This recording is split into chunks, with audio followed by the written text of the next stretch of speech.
آئی M F نے ابھی recent مطالبہ بھی کیا ہے کہ پاکستان کو بجلی کے نقصانات کم کرنے کے لیے بجلی کے ریٹ بڑھانے ہوں گے. آئی ایم ایف نے بجلی کا فی یونٹ ریٹ 3.5 روپے بڑھانے کا مطالبہ کر دیا. گیس کے شعبے میں 1500 ارب روپے کا سرکولر ڈیٹ ختم کرنا ہوگا, اس کے لیے گیس کے ریٹ بڑھانا. تو یہ تو آئی ایم ایف ڈکٹیٹ کر رہا ہے نا ہمیں.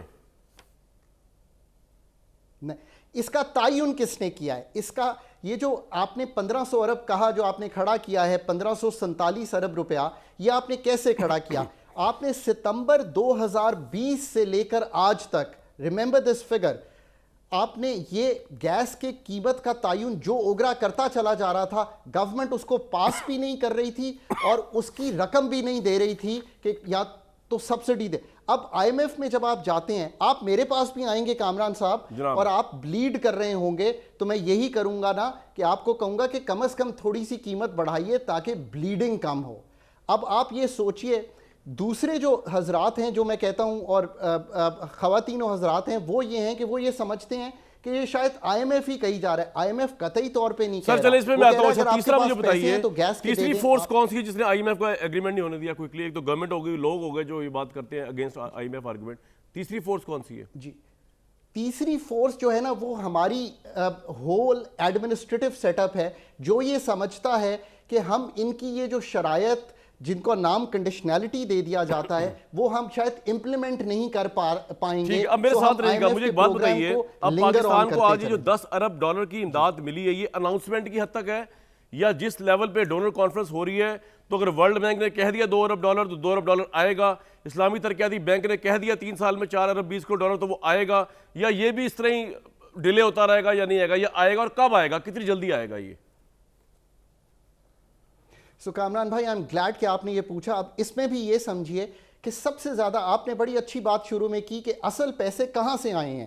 میں بار بار کہتا ہوں کہ دنیا کا ایک انٹرنیشنل آرکیٹیکچر ہے, آپ کو دنیا کے انٹرنیشنل آرکیٹیکچر کے ساتھ چلنا ہے. آپ امپورٹ بھی کرتے ہیں, ایکسپورٹ بھی کرتے ہیں.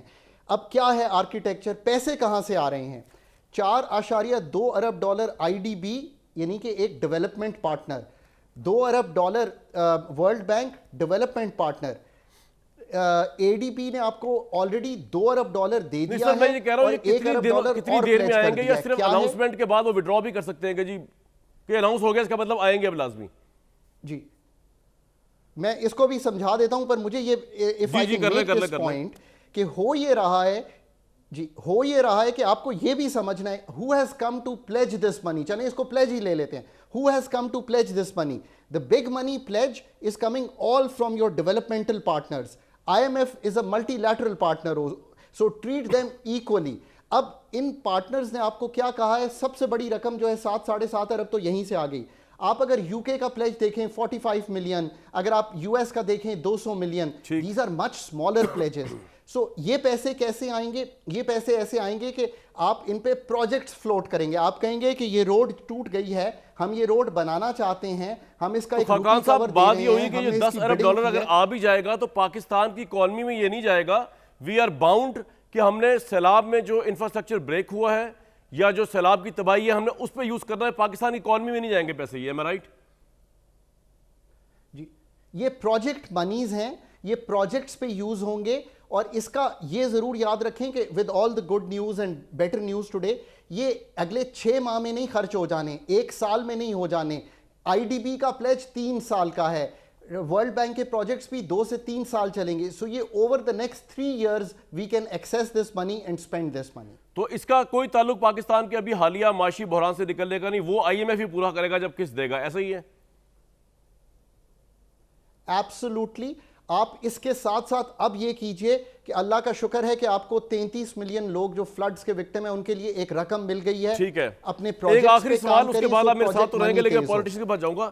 کس حد تک پولیٹیکل انسٹیبلٹی جو ہے پاکستان کے سب سے بڑے صوبے پنجاب میں جو ہوئی ہوئی ہے, وہ پاکستان کی اکانومی کو تباہ حال کیا اس نے پچھلے کچھ ماہ میں, یا آپ کہتے ہیں اس کا کوئی تعلق نہیں ہے اس بات سے؟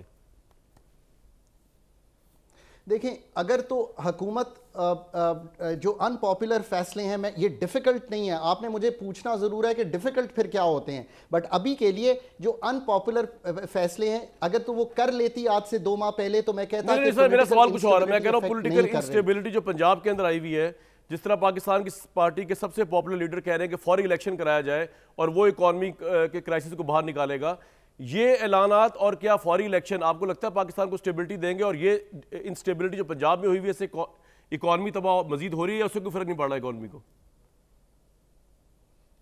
کامران بھائی، آئی ایم ویری کلیئر کہ پولیٹیکل سرٹنٹی ہونی چاہیے ملک میں. یہ چارٹر آف اکانومی اور یہ سب چیزیں تو بہت مشکل کام ہے، ہر پارٹی کا اپنا ذہن ہے، پر آپ کے پاس چارٹر آف سرٹنٹی ہونا چاہیے کہ سب اگری کر جائیں کہ الیکشن ایکس ڈیٹ کو ہوں گے. یہ سرٹنلی آپ کو لگتا ہے کہ فوری الیکشن سے پاکستان کی اکانومی کے معاملات ٹھیک ہو جائیں گے اگر فوری الیکشن ہو جائے جو عمران صاحب کہہ رہے ہیں؟ دیکھیں جو بھی یہ ڈیسیجن لے لے گا آئی ایم ایف میں جانے کا، تو جو فوری ایشو ہے، شارٹ ٹرم کا جو چیلنج ہے، اس میں سے نکل جائیں گے.